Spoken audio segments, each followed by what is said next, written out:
This is a story of betrayal, resilience, and the breathtaking moment when a woman discovers her true worth, when love meets deception and strength meets transformation. Before we dive in, let us know in the comments below where you are watching from. And don't forget to like this video and subscribe to Narrative Jar for more unforgettable stories that hit close to home. Now, let's begin. The monitor beeped steadily in the sterile hospital room, each sound marking another contraction that tore through Makena Thorne's body. Her dark hair clung to her forehead, damp with sweat, as she gripped the bed rails and breathed through the pain. The delivery room was pristine white, filled with the soft hum of medical equipment and the quiet encouragement of nurses. But one voice was missing, the one that mattered most. "Where is he?" Makena whispered, her voice barely audible between contractions. The nurse, a kind woman named Patricia, squeezed her hand gently. "I'm sure he'll be here soon, honey. These things happen fast sometimes." Makena nodded, trying to believe it. Gideon Vale had promised. He'd kissed her forehead that morning before heading to their penthouse office, his hands warm against her swollen belly. "I'll be there for every second," he'd said, his grey eyes sincere. "Our daughter needs both of us." Now, as another wave of pain crashed over her, Makena felt utterly alone. 3 floors above, in the executive suite of Vale Industries, Gideon was indeed present, but not where he belonged. The sound of laughter echoed through the mahogany-paneled office as he leaned back in his leather chair, a crystal tumbler of whiskey in his hand. Across from him, draped elegantly on the imported Italian sofa, sat Vivienne Cross, tall, blonde, and everything Makena wasn't. "You're terrible," Vivienne purred, running her manicured fingers along the edge of his desk. "Your wife is downstairs having your baby, and here you are with me." Gideon's laugh was cold, distant. "Makena understands business comes first. Always has." He took another sip, his wedding ring catching the late afternoon light. "Besides, what am I supposed to do down there? Hold her hand and pretend I'm not suffocating?" Vivienne moved closer, her perfume expensive and heady. "Poor little Makena. She really thinks she has you wrapped around her finger, doesn't she?" "She thinks a lot of things," Gideon replied, his voice dropping to a whisper as Vivienne's lips found his neck. "She'll learn." 5 hours later, as the sun set over Manhattan's glittering skyline, Makena Thorne came into the world. She was perfect. 7 pounds, 2 ounces of pure miracle, with her mother's dark eyes and a cry that could wake the dead. Makena held her daughter close, tears streaming down her face as she counted tiny fingers and toes. "She's beautiful," Patricia whispered, adjusting the pink blanket around the baby. "Have you reached your husband?" Makena's smile faltered. She'd sent 12 texts, left 8 voicemails. Nothing. "He must be in meetings," she lied, the words tasting bitter on her tongue. But something gnawed at her. A wife's intuition, perhaps.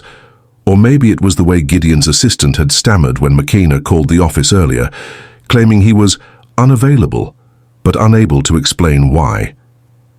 Against the nurse's protests, Makena wrapped Zuri carefully and made her way to the elevator. She needed to see for herself. The maternity ward was on the 15th floor. Gideon's office was on the 18th, just a quick trip to surprise him with their daughter's arrival. The elevator doors opened with a soft ding, and Makena stepped into the familiar marble-floored hallway of Vale Industries' executive level. Her hospital slippers made no sound as she approached Gideon's corner office, Zuri sleeping peacefully in her arms. She reached for the door handle, then froze. Laughter, soft, intimate, followed by a woman's voice she recognized all too well. Vivienne Cross, Gideon's business partner in the luxury development project. The woman who always seemed to find reasons to work late, to travel with Gideon, to touch his arm just a little too long during meetings. Makena's hand trembled as she pulled out her phone and pressed record.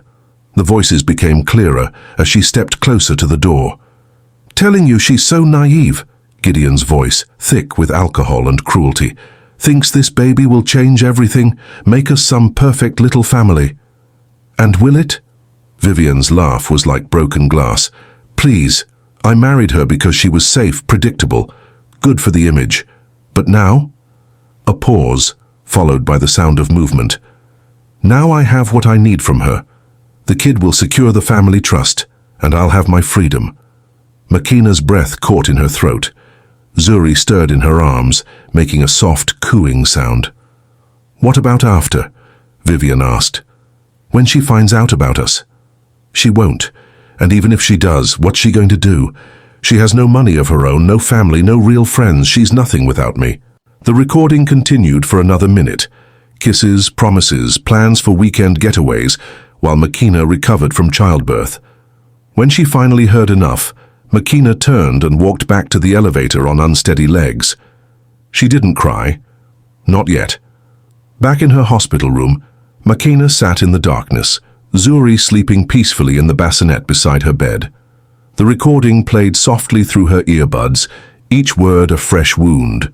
She listened 3 times, memorizing every cruel syllable, every casual dismissal of their marriage, their child, her worth. By dawn, she had made her decision. Makena spent the next week in careful preparation. She hired a lawyer, not one of Gideon's golf buddies, but a fierce woman named Helena Rodriguez, who specialized in protecting wives from powerful men. She opened a new bank account, transferred her small inheritance from her grandmother, and researched cities far from New York where she could disappear. Gideon visited twice, both times bringing expensive flowers and excuses about merger complications. He held Zuri awkwardly, his attention constantly drifting to his phone. He never asked how Makena was feeling, never noticed the way she watched him with new eyes. On their daughter's 7th day of life, Makena left. She waited until Gideon departed for another business dinner, undoubtedly with Vivian. Then she packed 2 suitcases with essentials, secured Zuri in her car seat, and drove to their penthouse one last time. The apartment felt foreign now, all steel and glass and cold perfection. She moved through it like a ghost, collecting a few precious items. Her mother's jewelry, photos from before her marriage, the handwritten recipes from her grandmother. Everything else, the designer clothes, the expensive art, the life she'd thought was real, she left behind. In their bedroom, she placed the divorce papers on Gideon's pillow along with her wedding ring. Beside them, a single note written in her careful handwriting. You were right about one thing. I was nothing. But I'm about to become everything. Watch me disappear, then watch me rise. M. She attached a copy of the recording to the divorce papers with a sticky note. For your lawyer. Then Makena Thorne walked out of her old life forever. 3 years later, the fashion world was buzzing about a mysterious new designer who had taken Paris by storm. Monroe. The name was elegant, sophisticated, untraceable. Her debut collection, Phoenix Rising, had sold out within hours of its release. Fashion editors called her work revolutionary. Celebrities fought to wear her creations on red carpets. No one knew Elle Monroe was a single mother working 18-hour days in a converted warehouse in Portland, Oregon. No one knew she'd started with nothing but determination and a sewing machine bought at a pawn shop. No one knew that every stitch was sewn with the memory of a man who'd called her nothing. Makena, now Elle, stood in her design studio watching her 3-year-old daughter play with fabric scraps on the floor. Zuri had grown into a bright, curious child with an artist's eye and her mother's fierce independence. She spoke 3 languages, could name every color in the Pantone spectrum, and had never once asked about her father. Mama, this purple is sad, Zuri announced, holding up a piece of lavender silk. It needs yellow friends. Ella smiled, kneeling down to examine her daughter's work.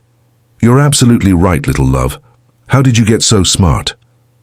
From you, Zuri replied matter-of-factly, then returned to her color sorting. The studio door chimed, and Ella looked up to see Lorenzo Blackwood entering with his usual quiet confidence. Tall, dark-haired, with kind eyes and a smile that made her feel seen rather than observed, Lorenzo had become an unexpected constant in their lives. He was an investor, technically. He'd funded her expansion into the American market after falling in love with her designs. But somewhere between business meetings and shared dinners, he'd become something more, something Elle was still learning to trust. "Good morning, beautiful ladies," Lorenzo said, crouching down to Zuri's level. "What masterpiece are we creating today?" "Purple needs friends," Zuri explained seriously, showing him her fabric arrangement. "Mama says I have good eyes." "The best eyes," Lorenzo agreed, then looked up at Elle. "Ready for the big announcement?" Ella's stomach fluttered with nerves and excitement. Today, she would reveal her identity to the world. Elle Monroe would step out of the shadows and show her face, her story, her triumph. It was terrifying and necessary. "As ready as I'll ever be," she replied, smoothing her hands over the emerald green dress she'd designed for the occasion, a creation that made her feel powerful, untouchable. The press conference was held at the Metropolitan Museum of Art, in a room filled with fashion industry luminaries, journalists, and influencers. Ella stood behind the podium, Zuri beside her in a miniature version of her mother's dress, Lorenzo in the front row offering silent support. "Thank you all for being here," Elle began, her voice steady despite her racing heart. "For 3 years, you've known me as Elle Monroe. Today, I want to tell you who I really am and why that matters." She told her story, not all of it, but enough. A young woman who'd lost everything and rebuilt it with her bare hands, a mother who'd chosen strength over bitterness, an artist who'd found her voice in the ashes of her old life. The room was silent, hanging on every word. "My daughter and I represent every woman who's been told she's not enough," Elle continued, her hand finding Zuri's. "We're here to say that your worth isn't determined by who stays or goes. Your value isn't conditional. You are enough exactly as you are." The applause was thunderous. In the back of the room, unnoticed by everyone except the security cameras, stood a man with grey eyes and an expensive suit. Gideon Vale had spent 3 years searching for his missing wife and child, hiring private investigators, following false leads. Now, watching the woman he'd dismissed as nothing command the attention of Manhattan's elite, he felt something he'd never experienced before: fear. After the press conference, as Ella mingled with admirers and potential collaborators, Gideon approached. She saw him coming, had felt his presence the moment he entered the room, but she didn't run. Those days were over. "Makena," he said, his voice uncertain. She turned slowly, her expression unreadable. "That's not my name anymore. You can't just disappear with my daughter." "I can, and I did." Ella's voice was calm, controlled. "Zuri doesn't know you exist, and I intend to keep it that way." Gideon's face flushed red. "I have rights. I'm her father." "Biology doesn't make you a father," Elle replied. "Love does. Sacrifice does. Being present does. You forfeited those rights when you chose someone else's bed over your daughter's birth." "You recorded me," he hissed, stepping closer. "That was private. Adultery usually is." Ella didn't step back. "But truth has a way of coming to light, doesn't it?" Before Gideon could respond, Lorenzo appeared at Elle's side, his presence calm but unmistakably protective. "Is there a problem here?" Lorenzo asked, his tone polite but firm. Gideon looked between them, understanding dawning. "You've replaced me already." "I didn't replace you," Ella said quietly. "I upgraded." The confrontation might have escalated, but Zuri appeared, tugging on Ella's dress. "Mama, the lady with the camera wants to take our picture." Ella's entire demeanor softened as she looked down at her daughter. "Of course, little love." She glanced back at Gideon one final time. "Stay away from us. You made your choice 3 years ago. Live with it." As Elle walked away, Lorenzo lingered for a moment. "For what it's worth," he said to Gideon, "you're the biggest fool I've ever met." 6 months later, Ella stood on the terrace of Lorenzo's villa in Tuscany, watching Zuri chase butterflies through the olive groves. The setting sun painted everything golden, and for the first time in years, Ella felt completely at peace. "Penny for your thoughts," Lorenzo said, wrapping his arms around her from behind. "Just thinking about how different life is now," Elle replied, leaning into his warmth. 3 years ago, I thought my story was ending. Turns out it was just beginning." "Best plot twist ever," Lorenzo murmured against her hair. They'd been together officially for 6 months, but it felt like a lifetime. Lorenzo loved Zuri like she was his own, never trying to replace the father she'd never known, but simply being the steady male presence every child deserved. He loved Ella's strength, her creativity, her fierce protectiveness of her daughter. He loved her scars and her triumphs equally. "Mama! Lorenzo!" Zuri came running toward them, her dark hair flying behind her. "Look what I found!" She held out a tiny purple flower, her face glowing with delight. "It's beautiful, Stellina," Lorenzo said, using the Italian endearment that made Zuri giggle. "Just like you. Just like Mama, too," Zuri declared, then skipped back to her butterfly hunting. Lorenzo turned Ella to face him, his hands gentle on her face. "I have something to ask you." Ella's heart stopped as Lorenzo dropped to one knee, pulling a small velvet box from his pocket. But before he could speak, Zuri came running back, somehow sensing the moment's importance. "Are you asking Mama to marry us?" she asked breathlessly. Lorenzo laughed, his eyes never leaving Ella's face. "Smart girl, what do you think, should I?" "Yes," Zuri clapped her hands. "Then we can be a real family." "We already are a real family," Lorenzo said gently, "but this would make it official." He looked up at Elle, his voice trembling with emotion. "Makena Elena Thorne, Elle Monroe, whatever name you choose, will you marry me? Will you let me love you and Zuri for the rest of my life?" Ella looked down at this man who'd seen her at her most vulnerable and chose to stay, who'd never asked about her past but had invested completely in her future, who'd shown her daughter what love looked like without conditions or betrayal. "Yes," she whispered, then louder, "Yes." As Lorenzo slipped the ring onto her finger, a stunning emerald surrounded by diamonds, nothing like the cold platinum band she'd once worn, Elle felt the last piece of her old pain finally heal. Zuri cheered and threw herself into their group hug, and in that moment, under the Tuscan sky, Ella knew she'd finally found her happy ending.